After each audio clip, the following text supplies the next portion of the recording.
They say third time's the charm, but Infamous Second Sons doesn't fix any of the problems of the first two games, nor does it enhance the strengths of the prequels. In the end, the game is just average, and in a world filled with open world games, that makes this game bad by default. If you're a fan of Infamous, you probably bought this 3-year-old game already. However, if you haven't bought it nor got it for free on PS Plus, I would tell you to save your money and buy something else.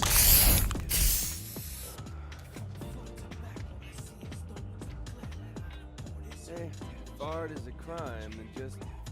Damn it. Think doesn't think.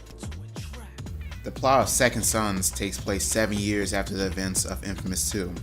Due to the destruction caused in the first two games and the increasing rise of conduits, which are people with superhuman abilities, the United States government created DUP, an organization designed to capture and imprison conduits.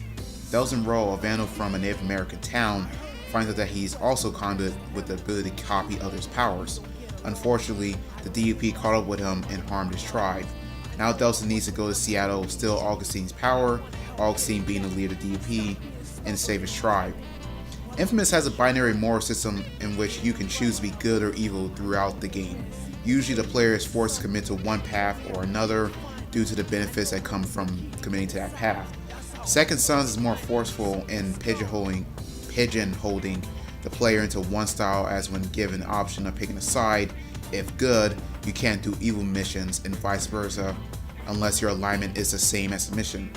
And it's weird that they do that, since Delsin from the beginning is more fleshed out than Cole McGrath, the previous protagonist of Infamous. In Infamous and in other games and other media, they make the protagonist generic enough so that the audience can insert themselves into the character.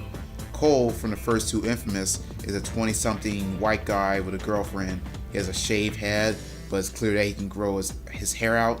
And he also has one friend, and they both live in this urban environment, mostly to resemble New York. Compare Cole to Delsin, a Native American graffiti artist / vandal who has a sheriff or a brother, and they live on a reservation. Not as easy to insert yourself into the character, right? While it's not necessarily a bad thing, why give the audience choice when it doesn't feel as authentic to the character when you're committing one action or another? Fortunately, the choices in the game doesn't really matter, which is usually the case when games give you choices. However, in Second Sons, the choices are similar, or it doesn't entirely make sense for why one might be labeled good / evil.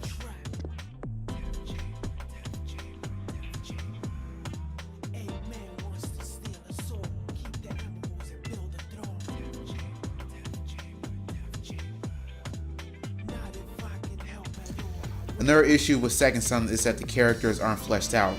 Every character you meet, the game gives you an exposition dump, one mission with them, and that's practically it. Sure, there's some dialogue with the characters in Delsin, but it's too spread out and too sparse for any connection to occur. It's one of those freaks! Okay. Whoa! No! Oh.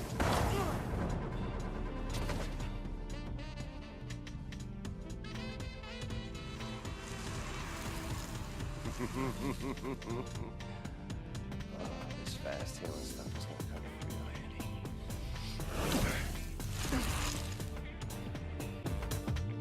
The gameplay took more of a step backwards than the story. To put it simply, the game is not fun to play. The abilities are very bland and samey, despite getting different superpowers. All archetypes has a primary weak shot, a secondary ability that makes killing or subduing enemies faster, a powerful attack that destroys vehicles, and an ult that just nukes the field.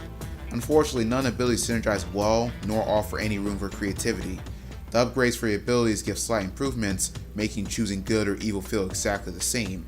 In previous titles, choosing an alignment made major changes to your abilities. For example, if evil, your electrical grenade turned into cluster grenades, whereas if you're good, your knockback ability will cause your enemies to fall down in slow motion, allowing you to combo abilities on them easier. In Second Sons, the most drastic upgrade allows your decoy to also attack people, but once again, why would only evil get that ability? The mobility you get from your powers aren't that fun either. 2 out of 3 of the abilities trivialize traversing the map and makes the other ability irrelevant despite being more fun to use. Map design isn't that interesting either. When I can simply run up a building, there's no reason to make climbing the same building interesting. Furthermore, all the enemies are annoying and tedious to fight. Since all the enemies have some conduit power in them, they take a lot of time and energy to kill unless you use a secondary ability that makes killing them faster, but that makes combat, which is the main source of gameplay, a chore, and once again, difficult to be creative with abilities. There is no variety in the side quests, but fortunately, they are not necessary since they only allow you to fast travel to different districts. Once again, pointless since you can easily traverse the map.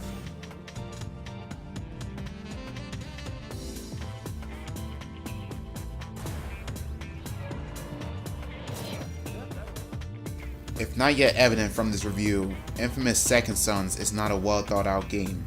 It's bland and each individual aspect doesn't synergize well with each other. Even if this game didn't have prequels, I would still say this game is not good. Don't waste your money on Infamous Second Sons.